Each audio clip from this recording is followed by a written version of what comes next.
going on, guys? This is Jay Met from Team Matthews in Las Vegas, Nevada, and Eccentric Martial Arts, and today we're going to be going over how to do a butterfly twist. Let's get stuck in.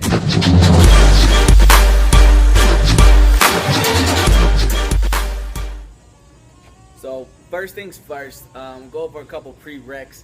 You do not necessarily need to have a butterfly in order to do a butterfly twist. Now, before you guys jump all over me for that last sentence, let me explain what I'm talking about. I actually learned butterfly to my right side when I very first started training all those years ago, and I learned butterfly twist going to my right side. But everything else that I do, I throw to my left. So when I decided I wanted to start trying to combo it, I had to relearn the move.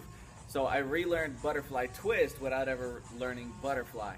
So you can do it. You can learn how to butterfly twist without having a clean butterfly. However, if you want your butterfly twist to be cleaner, have a little bit more power, I sincerely suggest you learn how to butterfly first. Okay, so having a clean butterfly will make all of this that I'm about to go over a whole lot easier. It's not, you don't have to have it, but if you want to make it as easy as possible, get your foundation first. So learn your butterfly, and then let's get on to the good stuff. So I have my blocks behind me because this is how I teach all of my students how to do it. This is how they start getting the motion so you can understand the concept. So the idea is that I'm doing the butterfly first and then doing the spin, 540-degree spin, sideways in the air. So the first thing I need to do is get set up so that I can spin sideways. If you start to spin before you're sideways, you're just gonna look like you're doing a 360 or a 540 spin. So you can practice this on your bed, or if you have blocks or something about waist height, maybe a little smaller, that you can practice onto. You get to practice the motion with it. So we're gonna break it down into a couple steps. The first step I'm gonna do is I'm gonna go into a T. So the T, I'll stand over here so you guys can see, is just my body making this shape. And that's the shape that I'm gonna spin out of. So I start chest facing opposite direction of where I'm gonna end. First thing I do is I put myself into that T. Shoulders go this way, this leg goes that way. And it works really well when you have a little bit higher block because it makes you lift this leg up. If I don't get this leg up high enough, you kick the front and you never even get onto it. Okay, so I get into my T, then I'm gonna just pull my right hand underneath, pull my left knee in as tight as I can, and hold this position until I get all the way to the end. When I spot the ground, that's when I kick this leg out, land one, land two. I put a lot of emphasis for my own B-twist on the left leg. The closer I get my left leg to the chest, the easier it is to land even an off-balance butterfly twist. And we'll go over how to drill that in a minute, but the main reason being was when I'm spinning sideways, spinning flat. So when I turn, my chest is pointed at the ground. So if my knee is in front of my chest, my foot is between me and the floor. If my foot is back here by my other foot, there's nothing in between me and the ground. And you're gonna land hands and feet or hands and knees. You end up putting your hands down quite often. It also makes it a little more difficult to swing.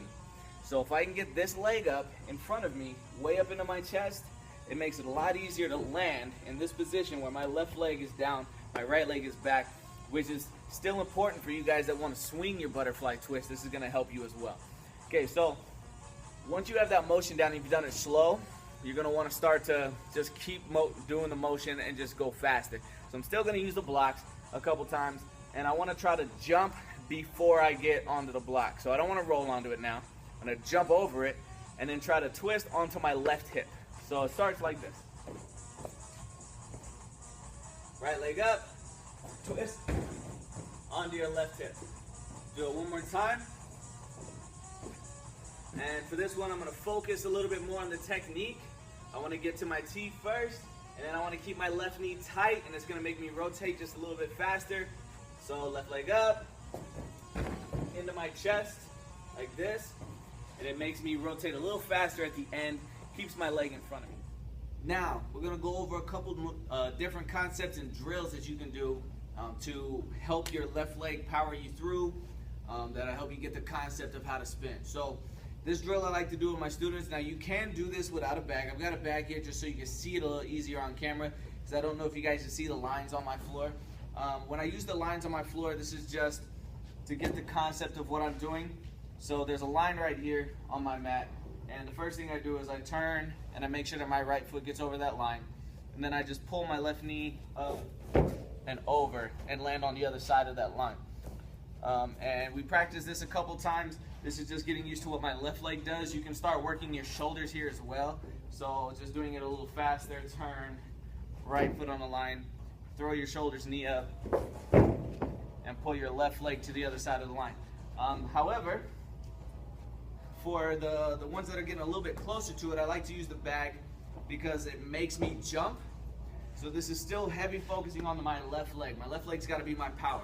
I got to jump hard off of this leg, right? And then I have to tuck it so that I can get it back to where it's supposed to be. So starting facing away from where I want to land, with the bag on my left hand side, I'm jumping left leg. So just the same way that I did with the blocks a second ago, I'm gonna lift up my leg, imagining the block is here, and then I'm gonna jump all the way over and landing on my left leg again. So this is almost gonna look like or feel like what a Rap 9 would feel like. The left leg doing all the work for the landing.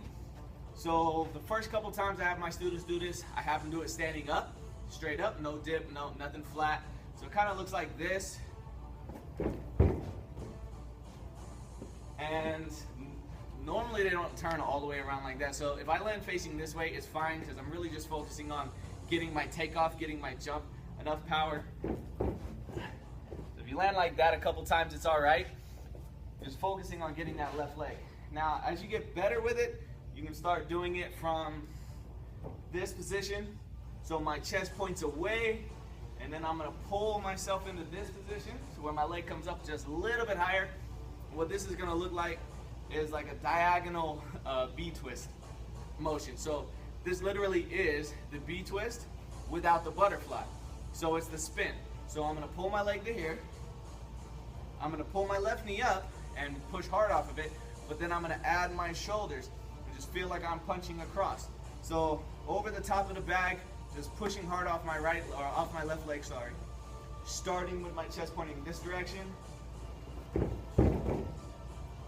That is, if you can do that, you can do a B twist, which is why I have my students practice it. Practice this drill 10, 15 times. When you think you have this perfect, then it's time to go to the B twist. So by now we're ready to actually go after the move butterfly twist. We've done all of our drills. We got our concepts over the block. We've drilled either over a line on the floor or over a bag or small obstacle to practice pulling that left leg up. And we're turning our shoulders fast enough to land. So now we incorporate the butterfly part of the butterfly twist. And if you've gone and you've practiced the butterfly, this is gonna feel really easy. So we're gonna put a couple emphases on the beginning. And when you start this, I suggest you do it from standing for a couple reasons. One, because it's the hardest version of the move. So if I can do it from standing, I can do it out of anything. I can do it out of hook kick, I can do it out of front sweep, I can do it out of drop step. So I wanna make sure that I have the strength to do that. So I normally, for moves like this, I do the hardest version first before I add a move in front of it or add momentum in front of it. All right, and then the other reason is all the drills that we've done have been from static. So it's gonna feel a lot more comfortable, and it's gonna force me to do all the correct parts of the move. So start static, feet wide, okay, turn your chest away. I'm gonna make sure I have a pretty good dip, but my dip has to go in the right direction. So a common mistake is to dip forward and lift up, and this is gonna kind of torpedo you into your target. You're gonna kick your leg this direction, and it's not gonna get to the other side of your body very easily. You're gonna spin kind of head on, that's why I call it torpedo. And if you do get to land, you normally land sideways and really kind of hunched over, which means both legs are gonna be in this position rather than in this position. So to fix that, I guess you gotta make sure that I jump at the right spot, and my dip is gonna help me do that. So I don't wanna jump forward, I wanna go sideways. So I need my dip to start over here. That way it takes me in that circle and it starts my body spinning sideways, so that now all I have to focus on is to spin this direction, because that's what a butterfly twist is. You're spinning in two different directions at the same time. So I'm starting my feet wide, starting my chest over. My dip has to start over here. So it's down on this side. Then I use my legs to pull me over here. This is my jump. My leg is nice and bent. I imagine this bag is right here where I just practiced over.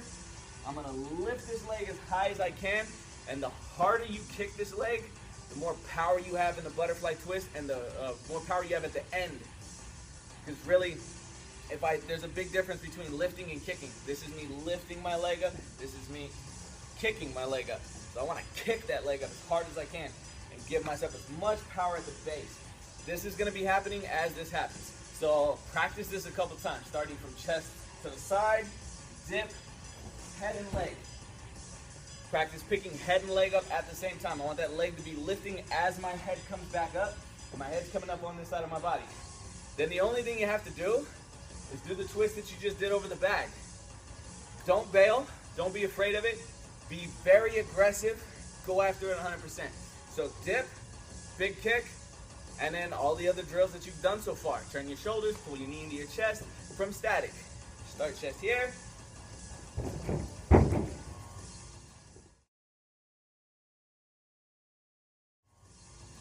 Okay, we'll try that one more time.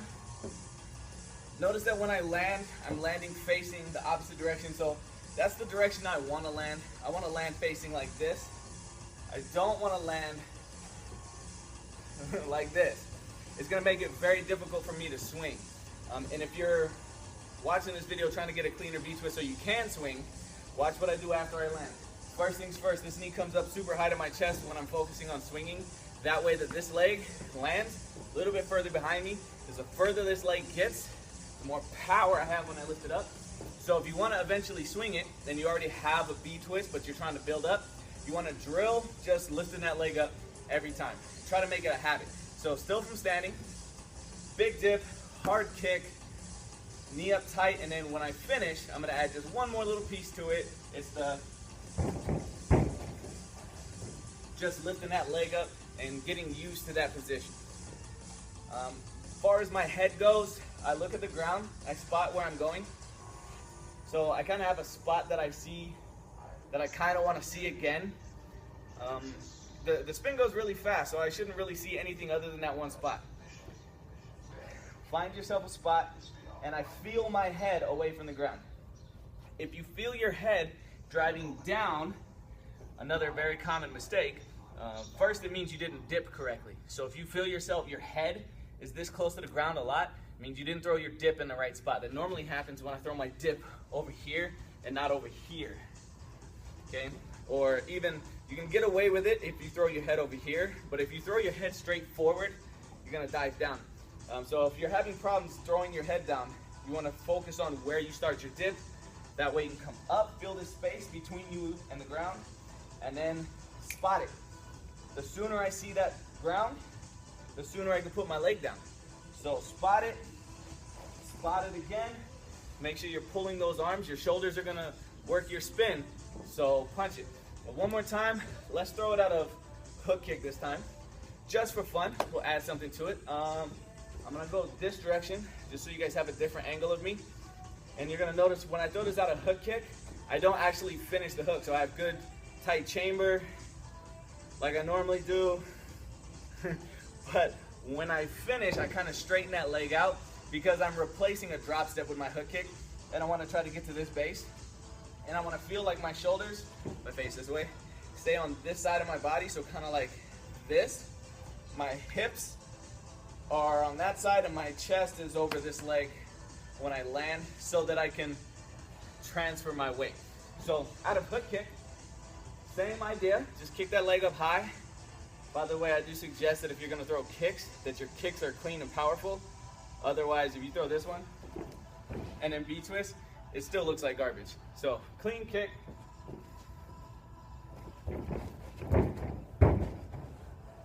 So there you go, guys. 3 different drills to help you with V-twist. Let's get out there and start tricking.